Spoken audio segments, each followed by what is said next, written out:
Anak-anak abah nyari pekerjaan untuk abahnya Anies Baswedan. Ini anak abah sejati.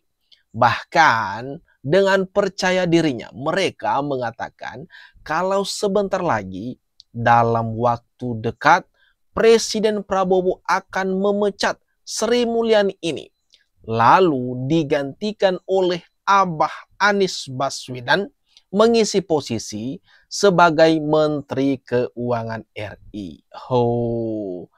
Sri Mulyani disejajarkan dengan Abah Anies Baswedan. Jauh berbeda, bos. Tanda atau sinyal Anies diminta atau kode-kode dari Prabowo meminta Anies Baswedan menggantikan Sri Mulyani semakin jelas kawan-kawan. Tapi memang ada yang menghalangi Prabowo untuk kontan-kontan langsung meminta Anies Baswedan. Jadi dalam politik ini ada namanya tahu sama tahu, kawan. Tahu sama tahu itu apa maksudnya? Seperti Prabowo dengan Jokowi sekarang. Sebenarnya mereka komunikasi secara belak-belakan. Tolonglah bela saya Pak Prabowo, kata Jokowi. Tidak ada seperti itu. Mereka membaca tanda-tanda. Seperti kita ini memahami, saling memahami dalam tindakan, dalam ucapan kita. Nah inilah. Nah ini anak abah yang saya maksud. Bapak ini mengatakan kalau Presiden Prabowo sebenarnya menginginkan Anies Baswedan mengisi jabatan Menteri Keuangan, menggantikan Sri Mulyani. Tetapi di sini dia mengatakan kalau ada yang menghalangi. Nah, siapa lagi? Dia tuding Pak Jokowi. Dia tuding Pak Jokowi menghalangi semua ini. Kalau kita lihat, Prabowo menginginkan Anies Baswedan menggantikan Sri Mulyani. Di balik isu reshuffle kabinet yang semakin mengencang sekarang ini. Kenapa saya katakan begitu? Kalaulah banyak yang mengatakan Sri Mulyani ini orang yang tak tergantikan sebagai Menteri Keuangan, itu adalah hal yang paling bodoh yang dilakukan, yang diamati oleh para pengamat ekonomi. Mari kita berpikir secara rasional. Anies Baswedan kalau disejajarkan, dibandingkan dengan Sri Mulyani, mungkin kalian teman-teman bisa nilai sendirilah. Jauh beda ya kan? Jauh beda, sangat jauh beda prestasi Anies Baswedan ini dengan Sri Mulyani. Yang mengatakan seorang yang sangat luar biasa karena berkiprah di internasional. Kalau untuk internasional mungkin bisa dikatakan begitu. Tapi kalau di dalam negeri kita lihat sendiri apa yang terjadi sama keuangan negara kita ini. Apakah hutang kita ini sudah lunas semuanya? Apakah kita tidak merasa defisit sekarang? Tidak kalang kabut hutang sana hutang sini? Hutang yang lama tak terbayar, hutang yang baru terbentuk. Kalau dari sisi keuangan, apa artinya itu? Tak becus kita mengurus keuangan. Kemudian yang lebih parahnya lagi, pemeriksaan pajak atau pemeriksaan di instansi bea cukai yang selama Sri Mulyani menjadi menteri, kalau dulu misalnya Agus Martowijowijaya itu menjadi menteri keuangan, itu instansi pajak dengan instansi bea cukai yang diwajibkan untuk memasukkan pemasukan negara, itu boleh diaudit. Tapi selama Sri Mulyani menjadi menteri keuangan selama 20 tahun SBY, Megawati, SBY, Jokowi, tak boleh diaudit itu. Yang memasukkan pajak itu, masukan instansi pajak itu tak boleh diaudit. Padahal orangnya di dalam itu mewah-mewah semua, oknum-oknumnya mewah-mewah semuanya. Faisal Basri menyinggung juga, tak bisa diaudit. Narasi macam apa nih? Narasi macam apa yang meragukan, menjelek-jelekan, menjatuhkan kinerjanya Bu Sri Mulyani? Kayaknya Bapak yang satu ini belum tahu saja kalau misalnya Menteri Keuangan kita bukan sosok Sri Mulyani, mungkin keuangan negara kita lebih parah, lebih bobrok. Tapi bersyukurnya kita memiliki Sri Kandi yang bernama Sri Mulyani yang menyelamatkan uang negara, uang Republik Indonesia. Tapi berbanding terbalik sih, kalau sampai Anies Baswedan yang mengisi jabatan strategis ini, yang mengisi jabatan sebagai Menteri Keuangan atau Kebendaharaan Negara, bisa makin bobrok, bisa makin hancur tuh APBN negara kita.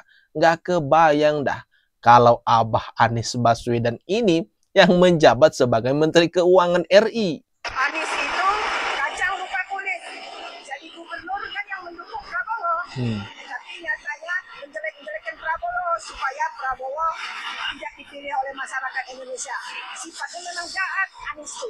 Anies itu Masih ingatkah kalian kan teman-teman? Pastinya belum lupa kan di mana sewaktu Pilpres yang lalu Anies Baswedan ini di berbagai kesempatan, di berbagai waktu di masa-masa kampanye ini demi meraih simpati masyarakat sampai tega banget ke Pak Prabowo berusaha menebarkan narasi-narasi yang bertujuan untuk melemahkan Presiden Prabowo, menjatuhkan citra Pak Prabowo. Nah, padahal Pak Prabowo ini berjasa besar loh. Sangat berjasa besar bagi Anies Baswedan ini untuk kemenangannya di Pilgub yang lalu. Tetapi, nah nenek ini kasih paham tuh Abah Anies dengan mengatakan Anies ini jahat dan kacang lupa kulit. Hamba itu namanya Anies Baswedan. Dia akan panggil malaikat Jibril. Wahai Jibril, aku mencintai hambaku yang Allah namanya Anies Baswedan. Entah kalian sudah lupa? Kalau udah lupa ini mengingatkan kembali di mana masa-masa kampanye dulu sampai membawa-bawa nama malaikat. Aduh.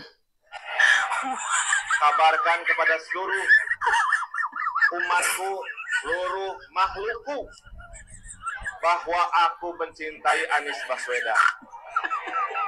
Maka Jibril akan mengatakan kepada seluruh makhluk di langit, seluruh makhluk di bumi, cintailah Anies Baswedan. Terasa lucu banget kampanye model gini. Tapi lebih lucu lagi kok ada gitu orang-orang yang termakan dengan kata-kata yang seperti ini. Membawa isu agama di politik. Kan sangat disayangkan sekali. Maka insya Allah makhluk di langit dan makhluk di bumi semuanya akan mencintai Anies Baswedan dan mendoakan pada 14 Februari insya Allah Anies Baswedan Presiden Republik Indonesia. Siapa kasih memenangkan Anies Baswedan 80%? Siap menang. Tiap melihat momen ini, video ini, di mana banyak sekali tuh video-video kocak, lucu, tak masuk akal. Di mana saat Anies Baswedan ini dan rombongannya atau timnya melakukan kampanye. Sampai-sampai kejadian-kejadian seperti ini, kata-kata yang seperti ini, membawa-bawa nama malaikat demi mencari simpati masyarakat. Terus ini, Anies Baswedan ini yang bakal menjadikan atau menggantikan sosok Sri Mulyani sebagai Menteri Keuangan RI. Oh, mimpi terlalu jauh. kita berjuang ini tidak sia-sia. Insya Allah Allah sudah sediakan bagi kita surga. Inna Allah ta'ala mu'minina anfusa wa walau bi anna lahu jannah. Wa dan alaihaqqan fit Taurat wal Injil wal Quran. Jadi orang yang beragama apapun, kalau mereka percaya pada Injil, pada Taurat, pada Quran, mereka sudah disiapkan oleh Allah sebuah surga nanti. Insya Allah kita semua dunia bahagia, akhirat juga mendapat surga. Aduh, entah kalian masih ingat video-video ini, salah satu yang lain lagi, anak abah semua masuk surga lewat berdemo. Anak abah mengundang kalian guys untuk ikut turun ke jalan biar masuk surga. Waduh, sampai-sampai iming-iming surga. Waduh, waduh, waduh, waduh. Ini gimana nih guys? Ini gimana teman-teman menurut kalian? Jembatan ini dibangun dengan blok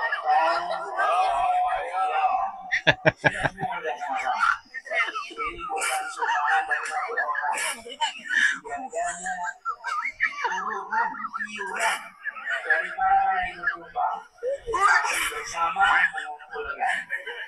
Ini yang lebih lucu lagi nih guys. Modal kata-kata nggak ikut yuran-yuranan bisa meresmikan jembatan yang dicat merah, kan lumayan buat pencitraan. Nah, perlu kalian ketahui kalau jembatan yang diresmikan oleh Abah Anies Baswedan ini bukan dibangun dari nol ya, tapi direnovasi, kemudian dicat. Gelandangan politik Israel, kata pendukungnya, ini orang sangat cerdas, gagah, pintar, jenius, berwibawa, dan the best RT 1. Abah Anies, Abah Anies. Udara tak punya KTP, angin tak ada KTP-nya. Angin itu bergerak dari sana sini. Karena CO2 emission itu tidak punya KTP. Anies Baswedan, angin tak punya KTP. Entah kebetulan atau memang sengaja, tetapi ada momen lain juga di mana Sri Mulyani mengatakan kalau angin itu tak punya KTP. Entah kalimat ini bertujuan menyindir kata-kata yang dikeluarkan oleh Abah Anies beberapa waktu yang lalu yang mengatakan kalau angin itu tak punya KTP. Aduh, Abah Anies, idaman para anak-anaknya. Nah, gimana nih guys? Gimana nih teman-teman?